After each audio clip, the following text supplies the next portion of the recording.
Los protagonistas de la noticia en Notimundo. A esta hora estamos en línea directa con la abogada Ana Belén Cordero. Ella es vicepresidenta de la Comisión de Fiscalización de la Asamblea Nacional. Asambleísta Cordero, bienvenida a Notimundo Estelar. Le saluda Freddy Paredes. Buenas noches. Buenas noches, Freddy. Un saludo a todos los radioescuchas. Muchas gracias por la invitación. Gracias por su tiempo, asambleísta. Cuéntenos qué trae el informe del juicio político al defensor del pueblo que sabemos está listo. Sí, está listo. Efectivamente, mañana a las 10 de la mañana nos reuniremos en la Comisión de Fiscalización para conocer y votar. Y trae una sorpresa porque no se va a votar por unanimidad. Hay fuerzas en la comisión, hay ciertos asambleístas en la comisión que no consideran o no tienen un criterio de mayoría en el sentido de que existan méritos suficientes para llevar a juicio político, recomendar el juicio político al defensor del pueblo, Freddy Carrión. Sin embargo, existen otras fuerzas que sí consideran aquello y en función de ello sería el incumplimiento de funciones. De este incumplimiento de funciones se desprenden dos hechos en concreto.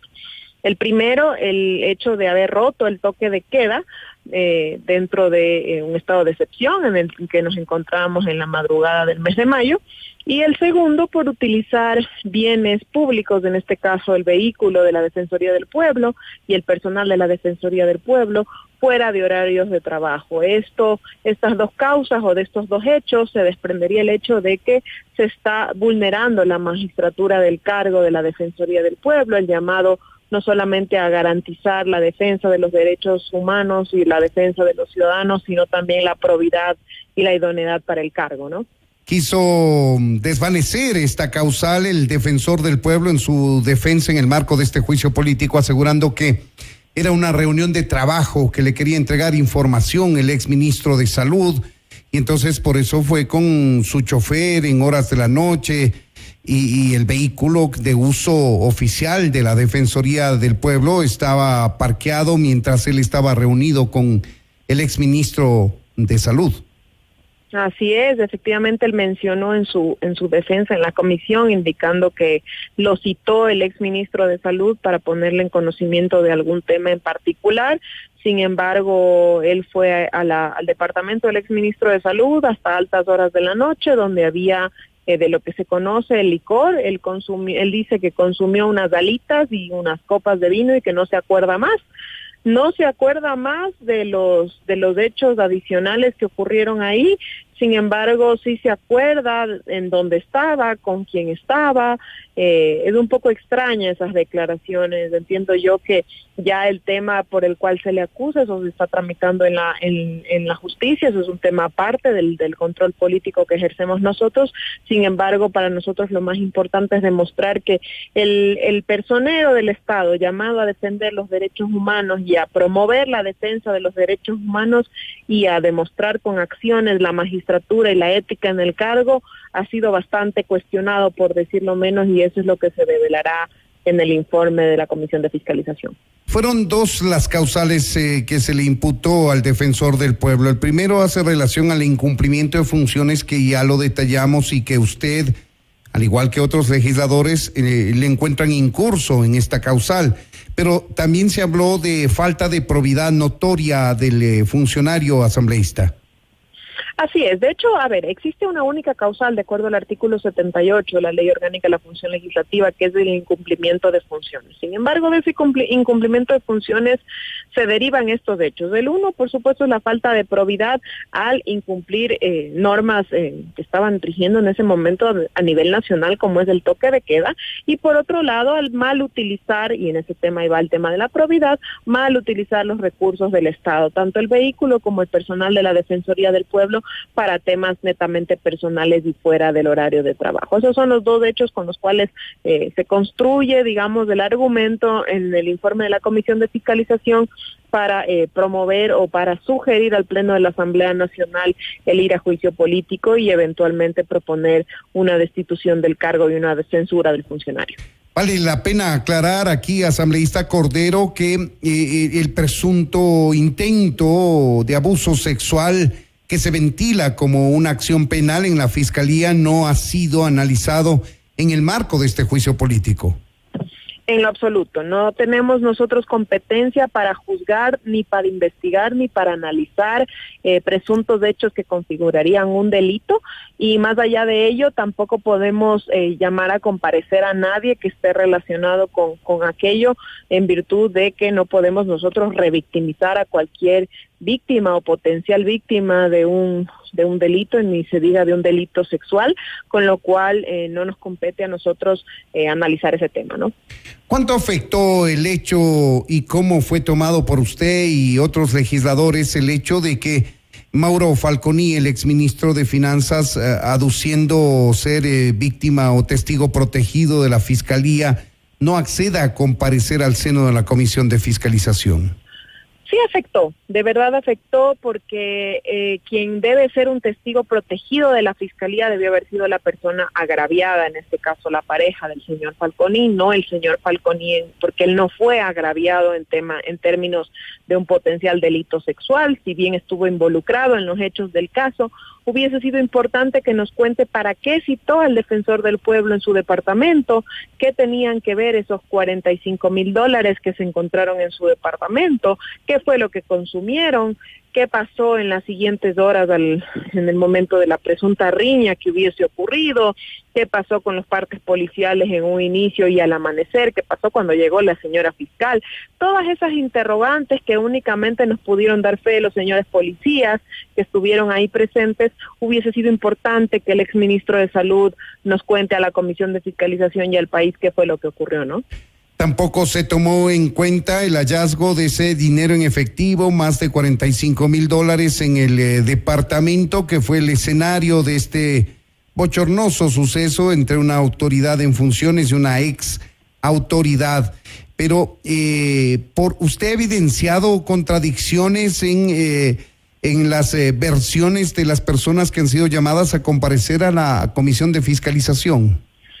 A mí me sorprende, hay un tema en concreto, ¿por qué ciertos policías o cierto resguardo de seguridad del señor Freddy Carrión alegan que en un inicio, cuando se dan los hechos me parece que fue la 1 o las 2 de la mañana, por los hechos llega personal de la policía, analiza lo que ha ocurrido, sin embargo el señor Carrión no queda detenido y se va al departamento aparentemente de un sobrino de él.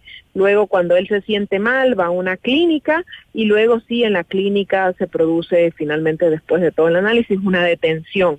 ¿Qué pasa durante esas horas entre que ocurren los hechos y el defensor del pueblo finalmente se va donde un sobrino, luego se lo detiene en una clínica? ¿Por qué no fue detenido al comienzo? Otros policías dicen que sí fue detenido. Hay un parte policial que argumenta que sí fue detenido en las primeras horas. Ahí nosotros como comisión hemos encontrado contradicciones en los testimonios, y espero que ese tema finalmente se resuelva en la justicia, porque ahí es donde ese tema influye netamente para poder dilucidar, como dijo la señora fiscal, la flagrancia del hecho cometido, que a criterio de ella hubo 7 jueces de la Corte Nacional de Justicia que avalaron el hecho de que hubiese habido efectivamente una flagrancia, ¿no? Asambleísta Cordero, ¿cuánto pesó esta versión del defensor del pueblo Freddy Carrión en el sentido de que habrían sido agredidos por terceras personas, tanto él como Falconi y la pareja de este último, que argumentó en el seno de la comisión? En lo absoluto. Primero porque de la causal principal, que es el incumplimiento de funciones, y de los 2 hechos que se están investigando, que es el haber violado el toque de queda y el haber utilizado recursos públicos fuera del horario de trabajo, no tiene nada que ver si el defensor del pueblo fue agredido o no. Sin embargo, de los videos que se puede evidenciar de los hechos sucedidos, tampoco se evidencia la presencia de otras personas distintas, aparte del señor Falconi, su pareja y el señor defensor del pueblo. De hecho, cuando comparecieron los 2 guardias que trabajaron en esa noche en el edificio como seguridad, se devela también que no existieron otras personas distintas de las 3 personas ya mencionadas en el edificio, ¿no? Entonces es un poco extraño que se alegue presencia de terceras personas, ¿no? Al inicio de esta entrevista, abogada Ana Belén Cordero, usted nos dijo que usted presagia que no habrá unanimidad en el informe de la comisión que recomiende la censura y destitución de Freddy Carrión. ¿Quiénes son los legisladores, o mejor dicho, a qué sectores, a qué bancadas legislativas pertenecen los que creen que no hay mérito para un juicio político? Bueno, en concreto, los 3 asambleístas de la bancada de UNES, el asambleísta Roberto Cuero, el asambleísta Coms Córdoba y la asambleísta María Gabriela Molina, ellos sostienen que no existen los méritos suficientes para ir a juicio político. También el asambleísta ex Pachacutic, hoy independiente, Bruno Segovia, está dentro de esa misma postura. Y no he podido conversar hasta ahora con una postura definitiva de la asambleísta Soledad Diab del Partido Social Cristiano. Sin embargo, de esa postura de ella definitivamente dependería si es que existe un informe mayoritariamente aprobado, es decir, con 5 votos del lado de que no se debe ir a juicio político, o los otros 5 votos en torno a que sí hay méritos suficientes para ir a juicio político. En todo caso, ya no es determinante si hay un informe de mayoría recomendando o no el juicio político, porque eso pasó a ser competencia del Pleno de la Asamblea Nacional. Así es, lo que ocurre en estos momentos es que si no se vota mayoritariamente el informe redactado por la comisión, lo que ocurre en estos momentos no aplica a un informe de minoría. Lo que ocurre es que los asambleístas que no votaron a favor de ese informe exponen sus criterios, sus argumentos por los cuales no están a favor, se levanta un acta sobre esa información y lo que se consolida, o la consolidación de esas actas, es lo que se conoce como el informe de posiciones. Eso establece la ley en el artículo 82, y esa acta con las posiciones es lo que se remite a la presidenta de la Asamblea Nacional para que sea conocido en el Pleno. Sí, el reflejo de lo que está ocurriendo en la comisión, o puede ocurrir, porque esto va a ocurrir recién mañana a las 10 de la mañana cuando voten, digo, si el reflejo de esta intención de voto que hay en el interior de la comisión se refleja hacia el Pleno, bien podría no ser censurado y destituido Freddy Carrión.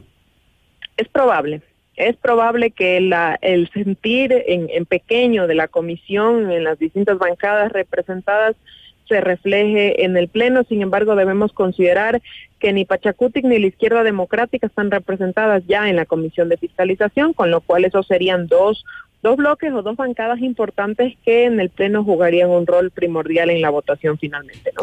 Vamos a esperar entonces a ver cómo se da el desenlace de este juicio político al defensor del pueblo Freddy Carrión. De hecho, si se da o no en sí el juicio político se lo decidirá en el Pleno de la Asamblea Nacional. Queremos agradecer a la abogada Ana Belén Cordero, ella es vicepresidente de la Comisión de Fiscalización que ha sustanciado este juicio político. Muchas gracias, asambleísta Cordero. Gracias, buenas noches. Esto es Notimundo, amigos, siempre bien informados.